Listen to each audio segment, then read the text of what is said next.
السلام علیکم viewers, Urdu profiles پہ آپ کو خوش آمدید۔ آج ہم آپ کو گڑ کے بارے میں کچھ حیرت انگیز باتیں بتانے جا رہے ہیں۔ گڑ تو آپ نے دیکھا ہی ہوگا بلکہ کھایا بھی ہوگا۔ پاکستان میں یہ ایک میٹھی سوغات ہے جس کا استعمال روٹی کے ساتھ بھی ہوتا ہے، جبکہ اس کے چاول بھی بنائے جاتے ہیں۔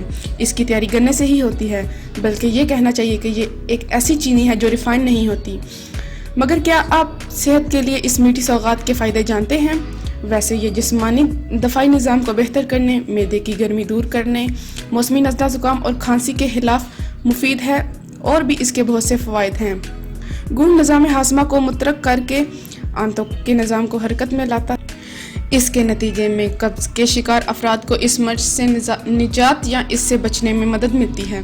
یہ نقصان دہ زہریلے مواد کو جسم سے خارج کر کے جگر کو صاف رکھنے میں مدد دیتا ہے۔ اپنے جسم کو زہریلے مواد سے بچانا چاہتے ہیں تو گڑ کی تھوڑی سی مقدار کو چبا لیں۔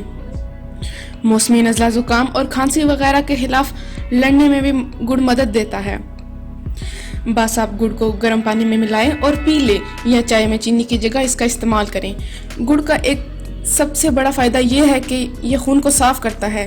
جب اسے اعتدال میں رہ کر کھانا معمول بنا لیا جائے تو یہ خون کی صفائی کر کے جسم کو صحت مند رکھنے میں مدد دیتا ہے۔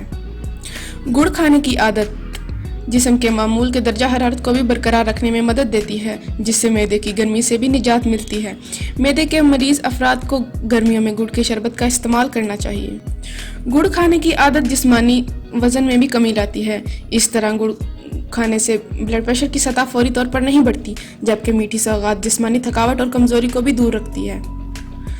گڑ انفیکشن کے خلاف بھی مزاحمت بڑھاتا ہے۔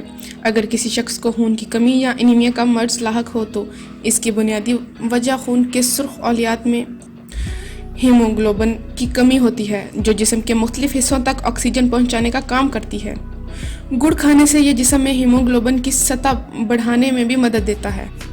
اسی طرح یہ آئرن سے بھرپور سوغات بھی ہے، جو کہ خون کے سرخ اولیات کی سطح معمول پر رکھنے والا جز ہے۔